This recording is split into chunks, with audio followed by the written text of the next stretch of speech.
ดีๆยามแรงพี่น้องค่อยขับยามแรง4 โมง5 โมงยังก็ลูกสาวหล่าค่อยกระปุกเดือนคลองได้พี่น้องเอ้ยที่เกิดลูกเดือนนี่แหละนี่ท้ายเดือนนี่มันเกิดแล้วคลองบักใหญ่หนึ่งเพียงเอวเลยได้นี่ได้มูนี่เอาเป็นว่าเม็ดปลายพุ่นล่ะเอาเศษพักมาให้ตัวนี้ซิโนจักได้จักโตแล้วแต่ละเทื่อนี่ลูกแต่ละซอผ่านมานี่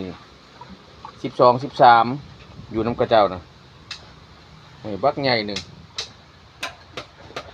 ลั่นอยู่โตบักใหญ่เลยพี่น้องใหญ่ยาวเลยนะมาอยู่ของข่อยสิบ่ได้บ่15 โตท้องกำลังลั่นท้องกำลังลงท้ายเดือนนี้มันเกิดไงกินน้ำกินห้ามดีดีพี่น้องเอ้ยน้ำนี่ใช้อ่างนี่เต็มเบิดใส่อีกเบิดกินห้ามกินน้ำดีขนาดว่าบักใหญ่หนึ่งปุ๊กโอ้เพียงเอวนี่พี่น้อง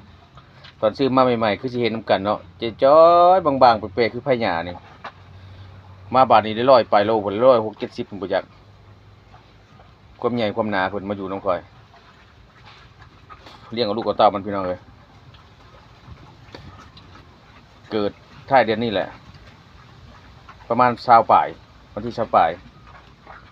จดไว้อยู่ก็ลืมใช่วันที่3เพิ่นความใหญ่ความหนา